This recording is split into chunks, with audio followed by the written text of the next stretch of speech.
2025 NFL Draft, the Seattle Seahawks select Elijah Arroyo, tight end, Miami. Tight end out of Miami.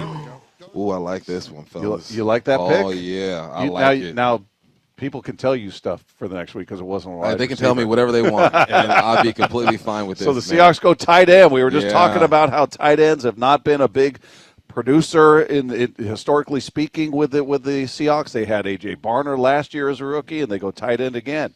So this tells me that someone in that room might not be back next year, and you can assume all you want to. But this young man, 6'4", 235, my note I have on him is the movement in his body is second to none. Like the way he dips his shoulder down and runs the seam and chops his feet. It's beautiful to watch him play, man. It's just the movement. It's the new age tight end that we're seeing, like the Loveland type, who was a complete route runner. Like tight ends weren't really route runners. They were just space occupiers. Like get to that space and I'll throw you the football because you're a big target. But this young man does it all, man. He's smooth. He's fast. I really like this pick for these guys. Can he block? He can block a little bit. Yeah. He can block a little bit. The only negative they had on his little breakdown where they gave his attributes, it said durability issues. So we'll see about that. But Well, they claim to be sticklers on that. So Yeah, and no, they you're have right. look, DK Metcalf, there was lots of teams that weren't going to draft him, and the Seahawks drafted him because of his neck. So yeah, I mean, it's just different. And you know, we see John Schneider there looking up at the camera. If you think about, if they play with, 2 and 3 tight ends, not every single one of the dudes is going to be a big bruising blocker. So you need someone that can, do some damage, catching the ball on that second level, the intermediate level.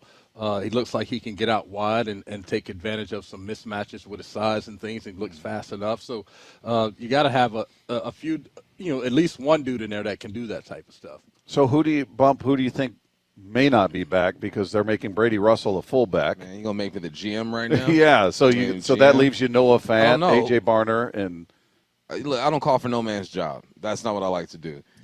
Who does he resemble, and you make your assumption off of that? well, they put it on the screen. Noah Oh, Fant. they did? Yeah. Okay, I didn't see that. They said Noah Fant was the comp. I'm just saying, you bring in when they started bringing in 5'11", 195 slots, I knew my time was probably going to be short unless I beat that guy out. They bring in a guy that has your profile, you're in direct competition with him. So I'm not saying he's out, but they brought in a tight end that plays the game that you play. Did they redo his contract, Noah Fant? Because he was a guy we were looking at contracts when they were over the cap. We were looking at the likely restructures based on their cap hit. And he was one of them. And I can't remember if he was somebody I can't remember if they did or not. I have to look at that because he was one that was like in the top 5 or 7 contracts on the roster where you're going, okay, well, that based on production, that doesn't make a ton of sense. Yeah, because he signed a 2-year, $21 million deal, I think. So, and he's in the second year of that. Is that right? I think I have to go back and look at what they did, but you could be right. I mean, I don't know if they're going to carry 3 tight ends. Right. It says $13 million is his cap hit this year. So That seems a bit. You also got to have a vet in here too, though, right? There's Noah Fant, A.J. Barner, and Eric Sobert, who I don't know much about, on the roster right now. So He's going to be the one that we don't hear from anymore. man, who knows? I don't call for no one's job. Well, you got to manage the cap, manage your roster. So there's the unfortunate, but interesting. They go with a tight end, as we were just having that big conversation about their history with tight ends, and we'll see how they're utilized. When you look at Barner, is he more of a blocker as you see it, Dave? Yeah, I think he's a good blocker. I think he's as good of a blocker as he is a pass catcher. He's very well-rounded. He had a block in the last game that was just so, and I see him like he's very conscientious, like on the backside. We're talking about Bradford and Reek Woolen, that sometimes they don't finish plays or they get distracted or whatever. I saw him make this just killer block on the backside of a run that was going the other way, and the ball ends up coming all the way back around, and he ends up sealing the guy, and they score a touchdown. And then he had a little shove on a guy that allowed some daylight. And I think he catches the ball well. He's a good catcher, as Pete Carroll used to say. Yeah.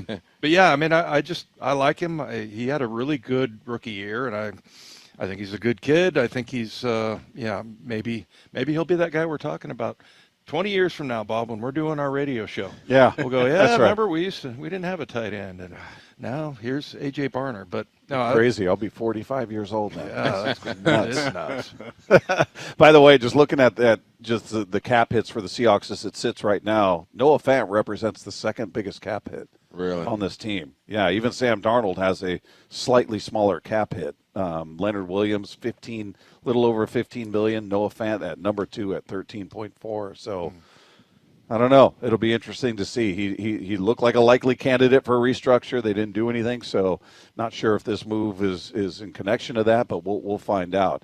The latest pick, the Titans go with an edge rusher, Oluwafemi Oladejo.